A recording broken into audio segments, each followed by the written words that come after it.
अस्सलामुअलैकुम बिस्मिल्लाहिर्रहमानिर्रहीम। आज की क्लास में खुशामदीद।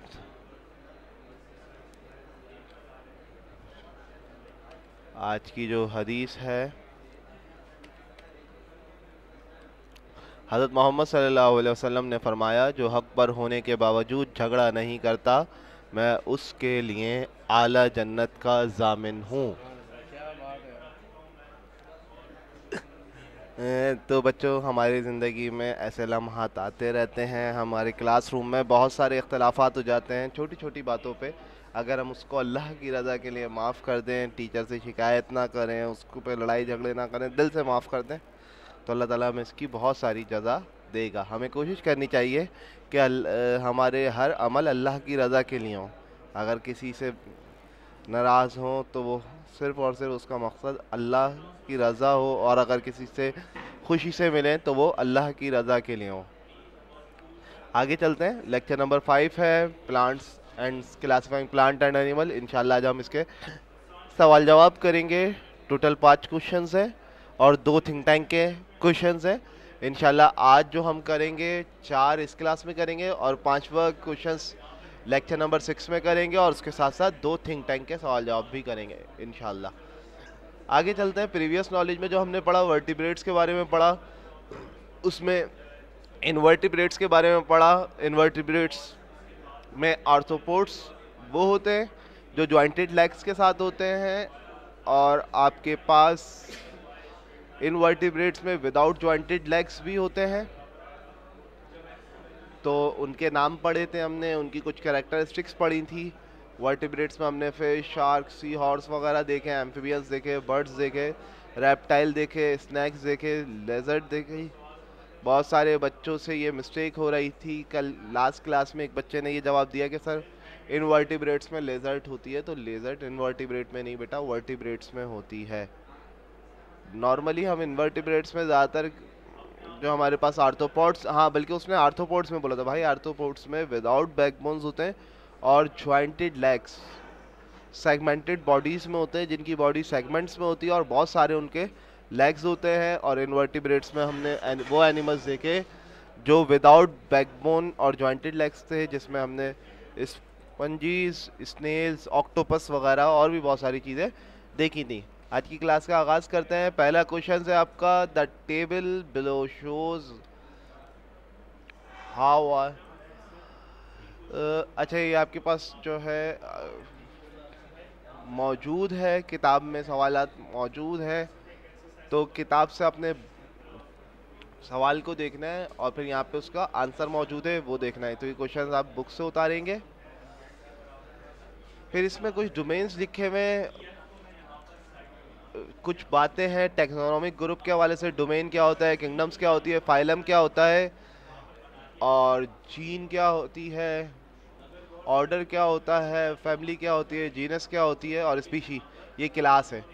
तो अगर हम बात करें एनिमल्स की क्लास में, इंसान की, या हम अपनी बात करें तो हम किस में आते हैं, यूकैरियोट्स उसका डोमेन है, किंगडम एनिमल है, फाइलम कॉर्डेट है, और क्लास मेमल्स है, ऑर्डर कार्निवोर है, फैमिली जो है। अच्छा, इसमें थोड़ी पिक्चर क्लियर नहीं आई हुई, आपके पास बुक में सवाल मौजूद होगा, आप वहाँ से देख सकते हैं। सवाल का ए पार्ट है, which class of animal does the lion belongs. अच्छा, ये लॉइन की बात हो रही है। लॉइन का हमने क्लासिफाइड करके बताया है किस क्लास से बिलोंग करता है। Both lion and domesticated cat belong to Felidae. अच्छा, ये फेलिडाए लिखा हुआ है, इसकी जो फैमिली है वो फेलिडाए है। फेलिडाए कैट फैमिली है। In for which phylum, class and order the domestic cats belong to. The scientific name of the tiger Panthera tigris, while that the domestic cat is Felis catus. Suggests whatever the lion is more closely related to the and similar to the tiger or the domestic cats. अब ये बोल रहे हैं कि यार lion और cat की बहुत सारी चीज़ें जो क्लास वगैरह, फाइलम वगैरह के हवाले से सेम है, और कुछ बातें लेकिन दिखता वो टाइगर से मिलता जुलता है। तो आप ये बताएं कि वो टाइगर से बिलोंग करता है या बिल्ली के ग्रुप से, जो नॉर्मली बिल्ली हमारे आसपास पाई जाती हैं, और उसको आपने एक्सप्लेन करना है। तो ए का आंसर क्या है, मेमल के लॉइंस जो है किससे बिलोंग कर रहा है, क्लासिफाइड आप किससे करेंगे, मैमल में क्लासिफाइड करेंगे। और बी में क्या है, अच्छा उसको आपने क्लासिफाइड करना था और उसके बाद उसकी सेटिंग बतानी थी। ये जो बी पार्ट में, which class does animal the lion belong to, lion किससे बिलोंग करता है, फाइलम कॉर्डेट, क्लास मैमल, और ऑर्डर क्या है, कार्निवोर। फिर उसके बाद आगे चलते हैं, सी पार्ट्स में क्या था, the lion is more closely related to the tiger as both are from the same group panther, while the domestic cat is from another genus, Felis. This is also mean that the lion share more similarities with the tiger than the domestic cat. तो ये बात इस बात को जाहिर कर रहा है कि जो लॉइन है वो उसमें ज़्यादा प्रॉपर्टीज़ हैं टाइगर से मिलती जुलती, किसके मुकाबले में, डोमेस्टिक कैट के मुकाबले में।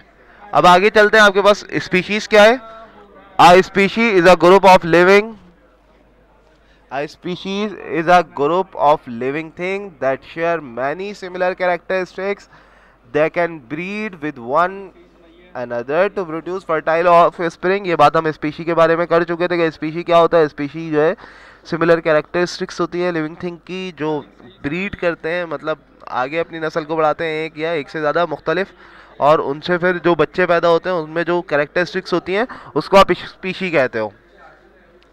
फिर यहाँ पे लिखा है which of the following are species, ये कौन सी फॉलोइंग स्पीशीज है, प्लांट्स, पैरीमेट्स, होमोस्पेशियन और मेमल्स।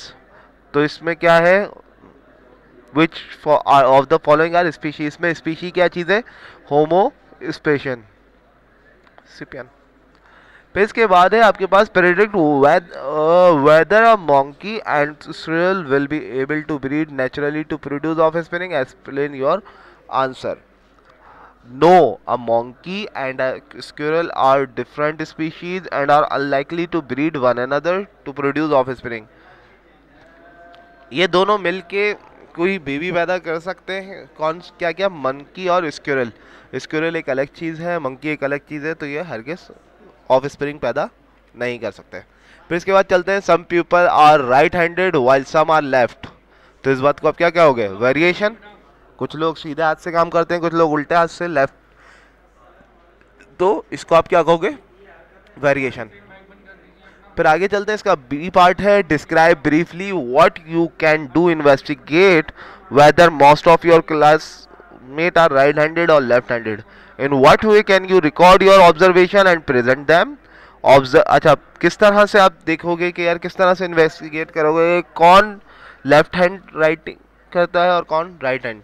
तो इसके क्या करेंगे, हम पहले ऑब्जर्व करेंगे, फिर काउंट करेंगे नंबर ऑफ स्टूडेंट्स को हुआ राइट एंड लेफ्टेड, फिर tally and record the number, उसके नंबर रिकॉर्ड करेंगे टेबल के अंदर और उसको ऑब्जर्वेशन को प्रेजेंट करेंगे फ्रीक्वेंसी डायग्राम से या form of bar chart to show the variation in handedness of the student. ये बात हमने अगर याद हो तो फ्लावर के अंदर हमने एक चार्ट देखा था जिसके अंदर हमने 4 तरह के फ्लावर देखे थे और फिर ये देखा था कौन सा फ्लावर कितनी तादाद में मौजूद है। आगे चलते हैं, write down similarities and dissimilarities of each of the following pair of plants. 2 तरह के प्लांट्स है, उसकी सिमिलरिटीज और डिसिमिलरिटीज लिखनी है। पहले पार्ट में, ए पार्ट में आपके पास लेवरवुड्स और फर्न्स है और बी पार्ट में आपके पास pine tree and coconut tree है। तो अगर आप लेवरवुड और फर्न की सिमिलरिटीज देखो, बोथ आर सीडलेस प्लांट, दोनों के पास सीड नहीं होते, दोनों स्पोर्स प्रोड्यूस करते हैं, दोनों फ्लावर प्रोड्यूस नहीं करते, और any one except other possible answer. अगर कोई इसके अलावा भी अगर उसकी कोई कैरेक्टरिस्टिक बताना चाह रहा है तो वो चीज़ ठीक होगी। A liverwort does not have vascular tissues whereas a fern has vascular tissues for transport. Liverworts के पास वेस्कुलर टिश्यूज नहीं है लेकिन फर्न्स के पास वेस्कुलर टिश्यूज हैं। अगर इसके अलावा भी कोई बच्चा इससे रिलेटेड आंसर देना चाहे तो एक्सेप्टेबल है। आगे चलते हैं, अब हमने किस किस की देखनी थी, कोई बच्चा बता सकता है? पाइन ट्री और coconut tree, both produce seeds, दोनों सीड्स को प्रोड्यूस करते हैं, both have vascular tissues for transport, vascular tissues होते हैं दोनों के पास ट्रांसपोर्टेशन के लिए। और अगर इसके अलावा भी कोई बच्चा दूसरा आंसर देगा तो वो एक्सेप्टेबल है, लेकिन उससे रिलेटेड प्रॉपर्टी होनी चाहिए। कोशिश ये करें कि जो इसमें मौजूद है वही लिखें। फिर जो डिफरेंस है, pine tree does not produce flower and fruit, pine tree flower और फ्रूट प्रोड्यूस नहीं करता, उसके मुकाबले में कोकोनट ट्री फ्लावर और फ्रूट प्रोड्यूस करता है। अगर इसके अलावा भी कोई और दूसरा आंसर देगा तो वो एक्सेप्टेबल है। अच्छा बेटा, जल्द से जल्द इस काम को कंप्लीट कर लें ताकि बाद में परेशानी ना हो, और अपनी कॉपीज़ भिजवा दें। मैं बार बार रिपीट कर रहा हूँ, page number, date, index, CW लिखा होना चाहिए। पेपर के सबसे पहले इसका टाइटल पेज बनाएंगे खूबसूरत सा, और उसमें डायग्राम्स भी बनाएंगे अपनी मर्जी से, 2 या 3 डायग्राम। ब्लैक पेन से सवाल उतरेगा, ब्लू पेन से आंसर होगा। अगर इसके अलावा किसी का काम आया तो मुझे मजबूरन उससे दोबारा काम करवाना पड़ेगा, और सिर्फ यही कॉपी में उतरेंगे सवाल जवाब, और खूबसूरत सी राइटिंग में ब्लैक और ब्लू पेन यूज़ करते हुए। इंशाल्लाह अब नेक्स्ट क्लास में मिलेंगे, जब तक के लिए अल्लाह हाफ़िज़।